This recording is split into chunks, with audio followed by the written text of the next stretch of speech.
देखिए, indoor gym तो मैंने अपने कार्यकाल से पहले ही शुरू कर दिया था गांव में, जो फ्री ऑफ कॉस्ट है, किसी बच्चे की कोई फीस नहीं है, 24 घंटे खुला रहता है। उस टाइम जो हमारी सरकार थी वो ज़बरदस्ती जो कुछ कार्य कर रही थी, नसबंदी वगैरह का, तो उसके खिलाफ एक आंदोलन हुआ था। उस आंदोलन में जगमोहन जी शहीद हुए थे पिपली कांड। और लगातार अपनी तरफ से मैं पूरा प्रयासरत हूँ कि गाँव में अच्छे अच्छे विकास कार्य करवाए जाएँ।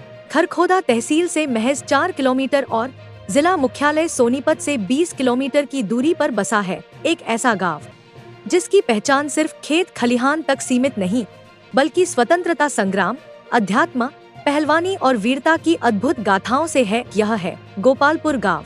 विक्रम संवत 1272 में बैसाखी सुदी पंचमी के दिन राजस्थान के ददरेड़ा गांव से आकर धनवंत उर्फ धांधू ने इस गांव को बसाया। 705 हेक्टेयर खेती की भूमि और दहिया गोत्र बाहुल्य इस गांव में 36 बिरादरी आज भी भाईचारे के साथ बसती है। गोपालपुर हमेशा से अध्यात्म का केंद्र रहा।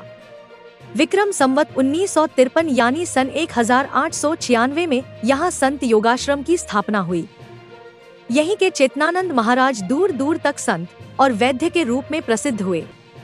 आजादी की लड़ाई में भी गोपालपुर पीछे नहीं रहा।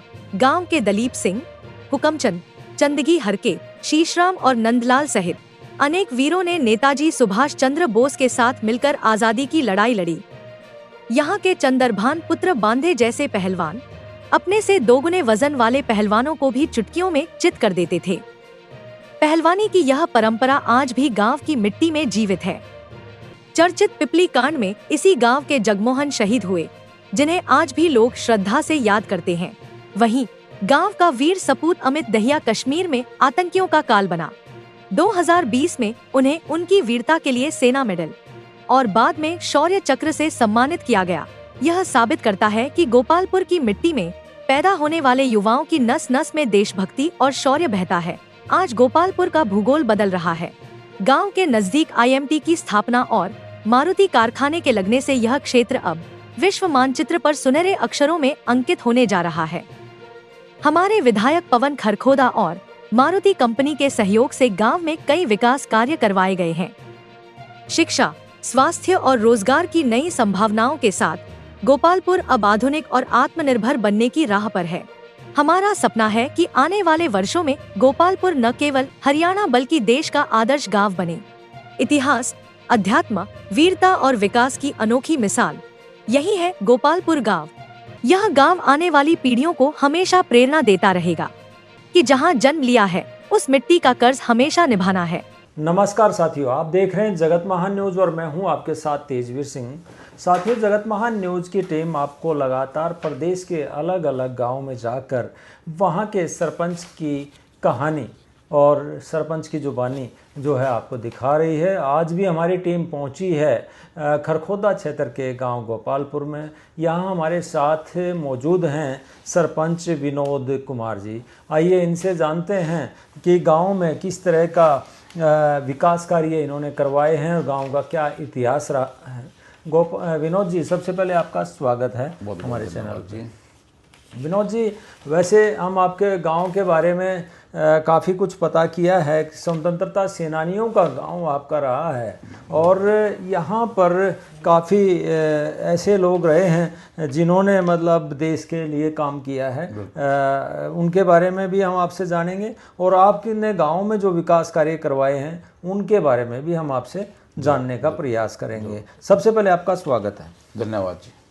विनोद जी, आपका गांव जो है राजस्थान से आकर बसा है। धांधू ने आके यहाँ पर ये गांव बसाया। अगर हम आपके गांव के स्वतंत्रता सेनानियों की बात करें तो कौन कौन लोग जो है यहाँ जो है गांव के आपके स्वतंत्रता सेना में रहे हैं? हमारे गांव से जी एक दलीप सिंह थे जी, सनोप शेरा जी, और चंदगी और हुकमचंद सिंह सनोप जागे जी, और हरके और शीशराम सनोप लाल जी जी, और छोटे सनोप नंदलाल, ये हमारे गांव के स्वतंत्रता सेनानी रहे हैं जी। इसके अलावा जगमोहन सनोप बघाना भी हमारे पिपली कांड हुआ था उसमें शहीद हुए थे जी। उस टाइम जो हमारी सरकार थी वो ज़बरदस्ती जो कुछ कार्य कर रही थी नसबंदी वगैरह का, जी। तो उसके खिलाफ एक आंदोलन हुआ था। उस आंदोलन में जगमोहन जी शहीद हुए थे पिपली कांड। जी, जो ये स्वतंत्रता सेनानी हैं और जो ये जगमोहन जो है शहीद हुए पिपली कांड के दौरान, इनके लिए आपने गांव में कोई स्मारक बनाया है या कुछ ऐसा बनाने का आपका उद्देश्य है? बिल्कुल जी, अभी हम अपने पंचायत में 2 स्वागत द्वार बनवा रहे हैं जी, जिसमें एक का नाम हम रख रहे हैं जगमोहन द्वार और एक पर हम लिख रहे हैं दादा धांधु द्वार, जी, जिन्होंने हमारा गांव बसाया था। जी। आप सरपंच साहब बहुत ही अच्छी वोटों से जीते थे और गांव ने आपके ऊपर भरोसा भी जताया था, तो क्या सपने लेकर आप सरपंच बने थे और कितने साकार कर पाए? देखिए, मैं सरपंच के इलेक्शन जब मैंने लड़ा था तो यही सोच के लड़ा था कि अगर गांव मुझे मौका देगा तो मैं गांव में अच्छे विकास कार्य करवाऊंगा। और मैं लगातार, जैसे गांव ने मेरे पे भरोसा जताया, अच्छी वोटों से मेरे को जिताया, उसके लिए मैं गांव का शुक्रगुजार हूं। और लगातार अपनी तरफ से मैं पूरा प्रयासरत हूं कि गांव में अच्छे अच्छे विकास कार्य करवाए जाएं। जी, अभी तक आप क्या क्या कार्य जो है वो करवा पाए? मैंने अभी तक जो प्रमुख कार्य हैं उसमें, जैसे हमारे जो गांव के खेतों के रास्ते थे कच्चे, जी, उसमें से ये मान के चलिए आप 70% रास्ते तो अभी तक हम कर चुके हैं, जिसमें 50% तो हमारे पूरे हो चुके हैं जी, और कुछ में हमारा काम अभी चल रहा है। जी, और जो बचे हुए हैं, उम्मीद है कि अगले साल तक हम अपने गांव के जितने भी हमारे गांव के खेतों के रास्ते हैं, हर एक रास्ते को पक्का अगले साल तक हम करवा चुके होंगे। सुरक्षा की दृष्टि से आजकल काफ़ी गंभीरता से सोचा जा रहा है, तो क्या क्या विकास कार्य या सीसीटीवी कैमरे या सुरक्षा के लिए आप क्या प्रबंध कर पाए? देखिए, हमारे गांव में जैसे कि मारुति आई हुई है कंपनी, जी, तो बाहर के काफ़ी किराएदार के रूप में रहते हैं गाँव के अंदर। जी, तो जितने भी, जैसे बाहर का जब आदमी रहता है और गांव के बाहर का भी और गांव के अंदर भी आते जाते रहते हैं, तो उसके हमने सुरक्षा की वजह से हमने सीसीटीवी गांव में कैमरे लगवा रखे जी। हैं। अभी हमने 32 कैमरे लगवा चुके हैं और 32 का और अभी अंडर प्रोसेस चल रहा है हमारा। जी, अगर हम गांव के शिक्षा की बात करें, गांव की गंदे पानी की निकासी की बात करें या पीने के पानी की व्यवस्था की बात करें, तो ये मूलभूत सुविधाएं हैं, कितना पूरा कर पाए आप? पीने के पानी का तो ये है जी, हमारे गांव में सरकारी पानी की व्यवस्था भी है। उसके अलावा जैसे गांव की 4 कमेटियां बनी हुई हैं जी, और उन्होंने अलग से अपनी पाइपलाइन दबा रखी है, तो वो तो हमारे गांव की पीने के पानी की व्यवस्था है। रही बात गंदे पानी की निकासी की, तो उसकी हमारी एक समस्या थी जी, तो उसके लिए हम अभी क्या कर रहे हैं कि नाले का निर्माण करवा रहे हैं। और हमने अभी फिरनी बनवाई थी अभी थोड़े दिन पहले, तो फिरनी को हमने लेवल लेके उसको नीचे करवाया है ताकि गंदे पानी का नाला बन सके और पानी अपने बहाव में जा सके। जी, अगर आजकल के युवाओं की बात करें तो जेन जी की बात चलती है। आजकल जो है ना, युवा जो है इंटरनेट की दुनिया के लोग हो गए हैं, लेकिन खेल की महत्ता उतनी ही है। आपने गांव में खेल के लिए या जिम आदि की व्यवस्था, इस तरह की कोई व्यवस्था की है? बिल्कुल जी। क्या? देखिए, इंडोर जिम तो मैंने अपने कार्यकाल से पहले ही शुरू कर दिया था गांव में, जो फ्री ऑफ कॉस्ट है, किसी बच्चे की कोई फीस नहीं है जी, 24 घंटे खुला रहता है जी, कोई दरवाज़ा नहीं उस पर अलग, कोई लॉक नहीं है, किसी भी टाइम बच्चे आए। और यही नहीं कि हमारे गांव का ही हो, चाहे किसी भी गांव के आसपास का हो या गांव के अंदर रह रहे किराएदारों के रूप में हो या कोई मारुति का भी हो, कोई भी आदमी आ सकता है। इसमें बच्चे आते हैं और जिम करते हैं। और रही जो आजकल गवर्नमेंट ने चलाए हुए हैं आउटडोर जिम, तो 2 जिम मैं अभी तक लगवा चुका हूँ और अभी 2 और लगने भविष्य में जल्दी लग जाएंगे और 2-3 महीने के अंदर ही। जी, गंदे पानी की निकासी हो या घर घर से कूड़ा उठाने की बात हो, तो उस व्यवस्था में आपका गांव कितना आगे है? देखिए, गंदे पानी की निकासी तो नाले के बाद ही संभव हो पाएगी। जी, और रही बात जो कूड़ा व्यवस्था की, इसमें थोड़ी समस्या हमारे साथ है, क्योंकि हमें जो अभी तक मिला है गांव के अंदर एक ही स्वीपर है। जी, तो जो कि एक स्वीपर के साथ पूरे गांव में सफाई पॉसिबल नहीं है। हम उसके ऊपर कितना ही प्रेशराइज कर ले, कितना ही काम कर ले, हर आदमी की कोई लिमिटेशन होती है। तो इसमें थोड़ी हमारे साथ समस्या है। इसके निदान के लिए हमने अभी विधायक जी को भी बोला है, जी, तो उन्होंने आश्वासन दिया है कि हमें इसके लिए 2-3 और स्वीपर दिए जाएंगे। जी। गांव में तालाब हैं, लेकिन आजकल उन तालाब जो है गंदगी से अटे पड़े होते हैं। आपके गांव की क्या स्थिति है? आप क्या करने वाले हैं? नहीं, तालाबों का तो हमने कुछ तो सौंदर्यीकरण में लगे हुए हैं, हम करवा रहे हैं, गवर्नमेंट का भी साथ मिला हुआ है। अभी हमारे विधायक जी ने हमें अच्छी सपोर्ट दे रखी गांव को। और एक तालाब की तो उन्होंने अभी हमें रिटर्निंग वाल के पैसे अभी दिए हैं, जी, जो भी बनेगा। और गौ घाट हम बनवा चुके हैं पहले। जी, और मारुति ने भी बहुत ज़्यादा सहयोग किया हमारे गाँव को। हाँ, तो मारुति भी अभी सौंदर्यीकरण में हमने तालाब को ले रखा है, जो गाँव के आबादी के साथ है। तो उसमें मारुति अच्छा काम कर रही है। अब गांव के पास में मारुति का कारखाना लग रहा है तो गांव का माहौल ही चेंज हो गया है, ज़मीनों के रेट आसमान छू रहे हैं। ऐसे में मतलब आपको मारुति से कितना फ़ायदा देखते हैं, कितना फ़ायदा हुआ? मारुति से हमें हर तरह का फ़ायदा मिल रहा है जी। आर्थिक भी और जैसे उद्योगों के जरिए भी। हर एक गांव का कोई भी व्यक्ति जिस तरह को हर तरह के उसको ऑप्शन खुले हुए हैं काम करने के।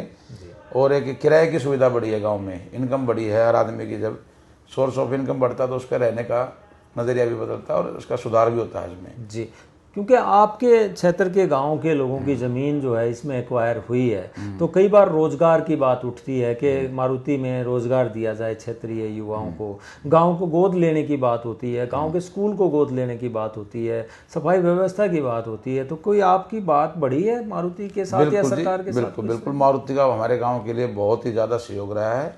और मारुति ने हमारे गाँव के काफ़ी गलियाँ भी बनवाई हैं, खेतों के रास्ते भी बनवाए हैं कुछ, और स्कूल का भी हमारा नवीनीकरण किया है मारुति ने जी। अभी एक लाइब्रेरी भी मारुति बनवाने जा रही है हमारे गांव में ही जी। और बहुत ही अच्छे अच्छे काम मारुति हमारे साथ कर रहे हैं मिलके। हर सरपंच का एक सपना होता है कि मेरा गांव ऐसा हो। तो आगे अभी तक 2.5-3 साल में जो आपने काम किए वो आपने बहुत बेहतरीन किए हैं। आगे जो समय बचा है उसमें क्या क्या करवाना चाहेंगे आप? मैं अपने गांव को एक ऐसा गांव बनाना चाहता हूं कि आसपास के लोग भी उससे प्रेरणा लेके भी गांव में सुधार हो सकता है। मैं कोई ऐसे काम 2-4 जरूर करवाना चाहता हूं कि जो हर एक गांव में ना होकर के 150 गांव में एक में होते हों, जिससे जाना जाए कि भी गोपालपुर गांव में ये चीज़ अलग बनी है कुछ। जी, अभी आपको बीजेपी में युवा का जिला उपाध्यक्ष या युवा उपाध्यक्ष बनाया गया है क्षेत्र में, तो उसके लिए आप किस तरह से धन्यवाद करेंगे अपने पार्टी? मैं बिल्कुल बहुत बहुत धन्यवाद करता हूँ अपने पार्टी के हमारे जो प्रदेश अध्यक्ष हैं मोहनलाल बडोली जी, और हमारे जो जिले के अध्यक्ष हैं अशोक भारद्वाज जी, हमारे युवा के जिले के अध्यक्ष हैं प्रवीण दहिया जी। इन समस्त का मैं बहुत बहुत आभारी हूँ, बहुत बहुत धन्यवाद करता हूँ। हमारे विधायक पवन खरखोदा जी का भी बहुत बहुत आभारी हूँ मैं, जो हमारे साथ बिल्कुल कंधे से कंधा लगाकर खड़े हुए हैं और हर तरह से हमें सपोर्ट करते हैं। विनोद जी, अभी नवरात्रे स्टार्ट होने वाले हैं, आगे त्योहारों का सीज़न चलने वाला है, दशहरा दीपावली सब कुछ आ रहा है। ऐसे में आप अपने गांव की जनता को, और आप क्योंकि इस क्षेत्र के युवा के उपाध्यक्ष भी बनाए हैं, क्या कहना चाहेंगे?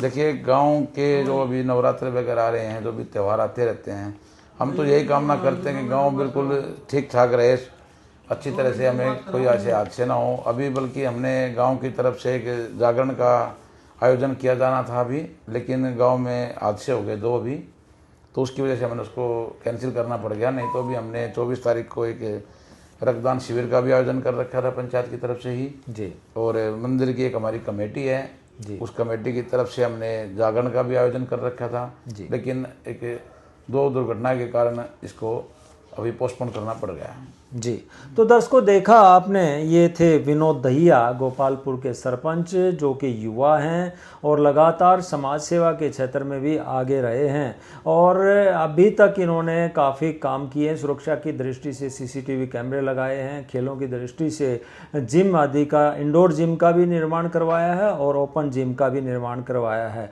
पाइपलाइन, गंदे पानी की निकासी के लिए नाला इन्होंने बनवाने की बात कही है, वो जल्द इस पर काम शुरू करने वाले हैं। स्कूल की अगर बात करें तो ये इनका कहना है कि स्कूल में नई इमारत बनाई जा रही है, कुछ नए पुराने कमरों का जीर्णोद्धार करवाया है। मारुति का इन्हें बहुत अच्छा लाभ मिल रहा है, CSR फंड के माध्यम से बहुत सारे कार्य जो है ये गांव में चलाए हुए हैं और अब भविष्य में गांव में लाइब्रेरी बनाने की बात कर रहे हैं, कम्युनिटी सेंटर बनाने की बात कर रहे हैं और बहुत सारे जो योजनाएं हैं, गैस की पाइपलाइन, PNG पाइपलाइन भी इन्होंने दबवाई है, जो कि बहुत कम गांव में देखने को मिलती है ऐसी सुविधाएं। और घर घर से कूड़ा उठाने के लिए भी जो है ना उसकी तैयारी में है। शहरों जैसी सुविधा ये अपने गाँव को देना चाहते हैं। इनका सपना है गाँव में विकास कार्य कुछ अलग हों, जिसके कारण गोपालपुर को लोग विकास के नाम पर जाने, यहाँ के स्वतंत्रता सेनानियों के नाम पर जाने। इसके लिए ये गांव में द्वार भी बनाना चाह रहे हैं। जगमोहन जो पिपली कांड के दौरान शहीद हुए उनके नाम पे भी ये द्वार बनवाएंगे। और धांधु जिन्होंने राजस्थान से आकर इस गांव की नींव रखी थी, उनको भी ये याद करते हुए उनके नाम पे द्वार बनाने की बात कर रहे हैं। युवा हैं, समाज सेवी हैं और अभी अभी बीजेपी में उपाध्यक्ष भी बने हैं युवा में, और ऊर्जा से भरे हुए हैं। देखते हैं आने वाले 3 साल में, आने वाले जो बचा हुआ 2 साल या 2.5 साल का जो समय इनका है, उस समय में ये कितना विकास कार्य करवा पाते हैं। जगत महान न्यूज के लिए गांव गोपालपुर से तेजवीर सिंह, नमस्कार।